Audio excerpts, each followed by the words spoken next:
বলেছে আসলে সে ঠিকই বলেছে। তা আমি অত দূর কিছু না বলে বলি, যার জন্য এখানে আইছি রাজু, সে যে আশা করছে সে একজন দোয়া প্রার্থী, সে অবশ্যই আপনাদের দোয়া নেই, উপর আল্লাহ নিচে আপনাদের দোয়া নেই, অবশ্যই সে সার্থক চিন্তা ভাবনা করবে, আপনারা তার জন্য দোয়া করবেন। তা আসলে সুমিক ভাইরা অনেক যে আছি, আমরা আপনাদের ভিতরে কিছু কথা আমি বলবো যে আমরা যে গাড়িটা চালাই আসলে একটু হয়ে গেলে পরে, আমি নিজেও ড্রাইভার, একটু হয়ে গেলে পরে একটা দুর্ঘটনা ঘটলে অনেক বড় কিছু হয়ে যায়। হয়তো জান থাকে না, হয়তো পাও থাকে না, হয়তো চোখ থাকে না, হয়তো একটা কিছু হয়ে যায়। তা আসলে আমরাই কিন্তু কামড়া কামড়ে করে গাড়ি চালাই। তা আসলে এটা ঠিক না। গাড়ি আমারও না, আপনারও না, গাড়ি মহাজনের গাড়ি। মহাজন আপনাকে গাড়ি দিয়েছে, আপনি ভালো হলে যাবেন, ভালো হলে আসবেন তার বেসাত নিয়ে। যাত্রীও চাবে আমিও ভালো হলে যাবো, ভালো হলে আসবো। কিন্তু কিছু যাত্রী আপনাকে বলবে, এই ড্রাইভার আজকে দেখতেছি না, এটা নতুন ড্রাইভার, এতে গরুর গাড়ি চালাইতো। ওই ডাক শুনে আপনি যেহেতু কন্ট্রোল না রাখে যদি একটা দুর্ঘটনা ঘটে ফেলে দেন, আপনারও ক্ষতি বা অন্যান্য যাত্রীর ক্ষতি।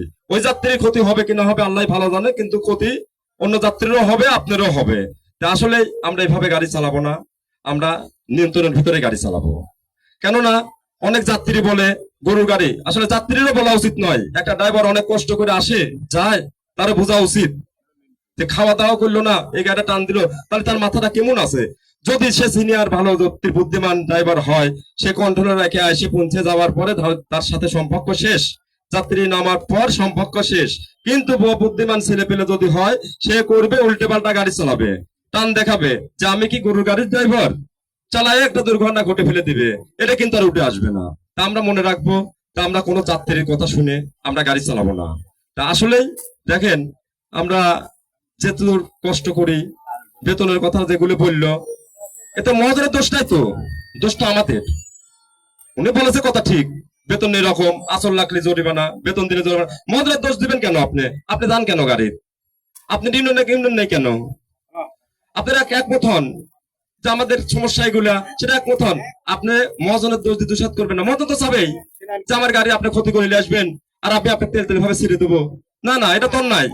কিন্তু আপনারা একমত হন, আপনি শ্রমিক, একমত হতে হবে অবশ্যই হবে। কারণ একমত যখনই হবেন, কারণ আপনি যাচ্ছেন না, আর একজন যাচ্ছে, তো মহাজন সুযোগ তো পাবেই। এটা তো আমাদের ব্যর্থতা, আসলেই আমার শ্রমিক আমাদের ব্যর্থতা। তা আমরা বলি যে আমরা যে জন্য আইছি, বাড়তি কথা না বলে, যে রাজুর জন্য আইছি, রাজু যে ভোটের আশা করছে, আপনারা অবশ্যই রাজুর নামে একটু দোয়া করবেন। উপর আল্লাহ নিজে আপনাদের দোয়া, এসে একজন দোয়া প্রার্থী, অর্থাৎ সে একজন দোয়া প্রার্থী, তাহলে দোয়া প্রার্থী হিসাবে তার দোয়া অবশ্যই করবেন। আমার কথা বক্তব্য এখানে শেষ করছি।